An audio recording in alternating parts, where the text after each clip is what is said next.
Tiga alasan kenapa dokter perlu belajar keuangan dan investasi.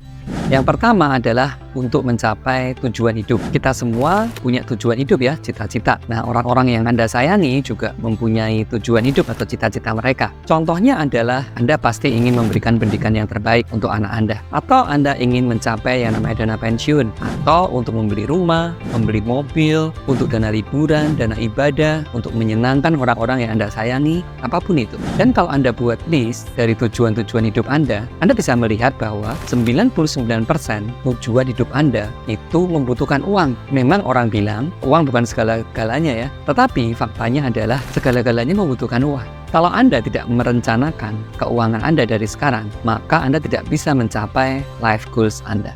Yang kedua adalah dokter membutuhkan yang namanya passive income untuk mencapai namanya kebebasan keuangan. Nah, dokter adalah kuadran profesional dan wajar ya pada saat early career, pada saat kita lulus jadi dokter umum atau ada yang melanjutkan ke pendidikan spesialis, kita bekerja dan kita pasti bekerja dengan yang namanya active income atau kita menukarkan waktu kita untuk mendapatkan uang. Kita bekerja di rumah sakit dari pagi sampai sore, kemudian pulang, mungkin ada yang meneruskan dengan praktek sore dan lain sebagainya. Kalau kita tidak bekerja, kita tidak akan mendapatkan. Nah, itu adalah siklus yang wajar dalam karir seorang dokter. Tetapi dengan seiring bertambahnya usia 40, 50, 60, di mana fisik sudah tidak sama seperti dulu saat kita pertama memulai karir kita sebagai dokter. Apakah kita akan meneruskan bekerja dengan cara yang sama? Nah, kita perlu bekerja dengan lebih cerdas. Kita perlu membangun yang namanya passive income. Passive income itulah yang akan memberikan kebebasan keuangan dan waktu untuk. Dan passive income itu, aset itu harus dibangun mulai dari sejak dokter bekerja di awal karirnya. Nah, saat seorang dokter mempunyai yang namanya passive income, maka passive income itulah yang akan memberikan aliran pendapatan pasif saat nanti dokter berusia 50, 60, atau usia berapapun yang dia rencanakan untuk bisa pensiun. Dengan aset passive income ini, maka dokter akan lebih bebas. Dia akan bisa membeli waktu.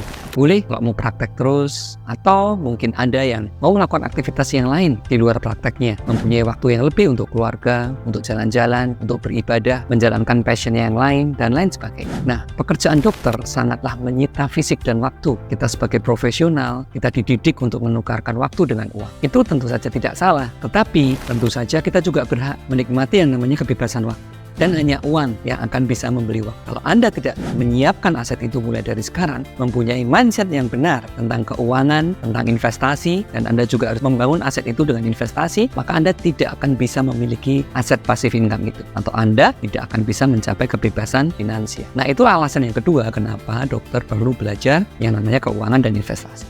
Alasan yang ketiga adalah hal-hal nomor 1 dan nomor 2 itu tidak diajarkan di pendidikan kuliah kita sebagai dokter. Benar ya teman-teman? Kita yang harus belajar sendiri. Itu adalah sebuah life skill. Mungkin tidak banyak dokter yang aware, yang sadar, tetapi tahu-tahu bila tidak mempunyai mindset yang benar tentang keuangan dan investasi, maka dia harus bekerja seumur hidupnya. Tidak akan bisa mencapai kebebasan finansial dan waktu. Nah, karena tidak diajarkan di pendidikan formal, maka dokter perlu belajar sendiri. Nah, itulah 3 alasan kenapa dokter perlu belajar keuangan dan investasi.